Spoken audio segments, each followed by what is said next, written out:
क्या मामला है, क्यों इतना असर-ओ-रसूख दिखा के डॉक्टर उमर आदिल को जो है वो पाबंद सलासल करना चाह रहे हैं? जब आप ये देखते हैं कि बंदे को उठा के एफआईआर दी जाए, यकीनन इसी को शो करता है कि शायद आप ये समझ रहे हैं कि हम उस पार्टी से ताल्लुक़ रखते हैं कि जिसके खिलाफ आपकी एक अपोजिशन है। उस्मा बुखारी साहिबा को शायद ये गलतफहमी हो गई है कि हमने मरियम के बारे में कुछ ऐसी बात कर दी है, जबकि ऑन रिकॉर्ड ऐसी कोई बात नहीं है। अगर ऐसी कोई बात होती तो वो वायरल हो गई होती है अब तक। डॉक्टर उमर आदिल का किसी पार्टी से कोई ताल्लुक नहीं है। मैडम उस्मा बुखारी ने दोहराया है कि जी ये तो पीटीआई के हैं, ये तो एक पार्टी से ताल्लुक रखते हैं, तभी ये हमें हिट करें। उन्होंने तमाम खवातीन के बारे में ऐसी बात की और वो इस पर शर्मिंदा भी हैं। अस्सलाम वालेकुम, पब्लिक डिजिटल के साथ मैं हूं सलमान आवान। मशहूर यूट्यूबर उमर आदिल के ख़िलाफ़ जो है एक और मुश्किल आन पड़ी है और जो गुज़श्ता मुकदमा दर्ज किया गया था वो टीवी एंकर पर्सन गरीदा फ़रूकी की जानिब से जो है उनके ख़िलाफ़ मुकदमा दर्ज किया गया था और उसमें उन पर ये इल्ज़ामात है कि उन्होंने ख़वातीन के बारे में जो है वो नाज़ेबा अल्फाज इस्तेमाल किए हैं। लेकिन अब जो सुनने में आ रहा है FIA में एक और दरख्वास्त जो है पाकिस्तान मुस्लिम लीग नून के जो तर्जमान है उस्मा बुखारी जो है उनकी जानिब से दायर की गई है और हमारे ज़राए ये भी कहते हैं कि उनके ख़िलाफ़ जो उमर आदिल है उनके खिलाफ जो है वो मुकदमा दर्ज कर लिया गया। उनके वकील जो है हमारे साथ मौजूद हैं जिन्होंने पहले मुकदमे में उनको जो है वो बेल करवाई है और उनसे हम बात करते हैं, उनसे जानते हैं। अच्छा सर, ये बताइएगा अब क्या इल्ज़ामात आयद कर दिए गए हैं और ये क्या बात जो है वो सामने आई है कि उस्मा बुखारी की जानिब से जो है वो दरख्वास्त दायर कर दी गई है? जी बिल्कुल, पहले एक मैटर था कि जी उन्होंने अपने जो प्रोग्राम है सोशल मीडिया, जबकि उनका प्रोग्राम नहीं था, वो ज़ुहैब भट्ट का प्रोग्राम था, वो उसमें बतौर गेस्ट शरीक हुए। वहाँ पे उन्होंने ख़वातीन एंकर्स और ख़वातीन के बारे में कुछ ऐसे कमेंट्स पास किए, लेकिन उन्होंने डायरेक्टली किसी को हिट नहीं किया। लेकिन उस पर ये इल्ज़ाम किया गया, एक खातून एंकर है, उनका नाम ले लिया गया और उनके बारे में कुछ कलमात किए गए, जिसमें उन्होंने कहा गया कि जी ज़ुहैब भट्ट साहब जिनका प्रोग्राम है वो उसकी एडिटिंग राइट्स रखते थे, ना कि हम रखते थे। और इस पर ना सिर्फ हमने बेल करवाई बल्कि उनसे माजरत भी की है, क्योंकि हम ये चाहते हैं कि औरतों का एहतराम किया जाए। लेकिन अब जब हम एक मैटर से निकल आए हैं तो उस्मा बुखारी साहिबा को शायद ये गलतफहमी हो गई है कि हमने मैडम मरियम CM मरियम के बारे में कुछ ऐसी बात कर दी है, जबकि ऑन रिकॉर्ड ऐसी कोई बात नहीं है। अगर ऐसी कोई बात होती तो वो वायरल हो गई होती है अब तक। लेकिन हाँ, अगर उन्होंने कोई सियासी तौर पे या उनकी पॉलिसीज़ को देखते हुए या उनकी हुक्मरानी को देखते हुए कोई कमेंट्स पास किए तो उसको आप इस जुमले में नहीं लेंगे कि हमने कोई CM की तौहीन कर दी या मैडम मरियम की तौहीन कर दी। अगर हम इस तरह शुरू कर देंगे फिर तो ये तो पॉलिटिकल बेस पर बन जाएगा। डॉक्टर उमर आदिल का किसी पार्टी से कोई ताल्लुक नहीं है, ये बात क्लियर होनी चाहिए सबको। मैडम उस्मा बुखारी ने पिछले किसी शो में ये दोहराया है कि जी ये तो पीटीआई के हैं, ये तो एक पार्टी से ताल्लुक़ रखते हैं, तभी ये हमें हिट करें। ऐसा नहीं है। उन्होंने तमाम खवातीन के बारे में ऐसी बात की और वो इस पर शर्मिंदा भी हैं। लिहाजा मैडम मरियम के बारे में ऐसी कोई बातचीत नहीं है। अगर ऐसी कोई इंक्वायरी या कोई FIR हुई भी तो मेरा ख्याल है वो कोर्ट में डिसमिस हो जाएगी। अच्छा ये बताइएगा कि जो इल्ज़ामात लगाए थे उसकी माफ़ी अगर मांग ली गई है तो एक ही अक्रेंस की 2 FIR कैसे हो सकती?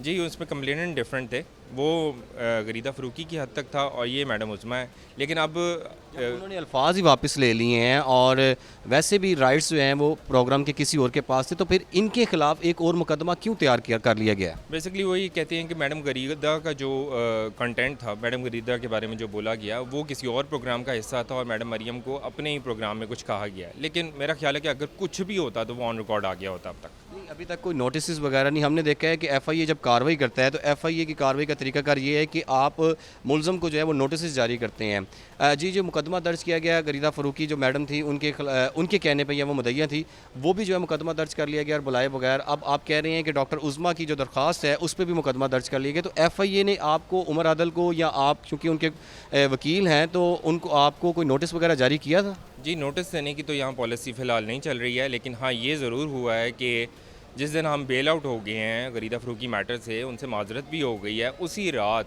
11-12 FIA के एहलकार डॉक्टर उमर आदिल के घर पे आते हैं, रेड करते हैं और डॉक्टर साहब घर पे मौजूद नहीं थे, वो कहीं अपनी फैमिली रिलेटिव्स की तरफ थे। ये रेड होती है, मुलाजमीन से मोबाइल वगैरह छीन के चले जाते हैं, जिसके बाद हम इंक्वायर करते हैं कि जी क्या मैटर है, हम तो बेल आउट हो चुके हैं। तब हमें जाके पता चलता है कि मैडम उस्मा बुखारी ने भी कोई ना कोई दरख्वास्त दी हुई है जिसके ऊपर भी यकीनन कोई FIR होगी। देखिए जी कैसे एकदम से FIR होगी। हमने तो देखा साइलिन को धक्के खाते हुए वहाँ पर उनको नोटिस किए जाते हैं, बड़े बड़े संगीन मैटर्स वहाँ पे देखे हैं। हमने देखा नाज़ेबा वीडियोस बनाई जाती हैं ख़वातीन की, उनको भी एक थ्रू प्रॉपर चैनल जो है वो FIA लेके चलता है। पहले नोटिस जारी करते हैं मुलज़म को, वो आते हैं उसका मोबाइल रख लेते हैं, जब उनको देखते हैं तो फिर उसके ऊपर मुकदमा दर्ज किया जाता है।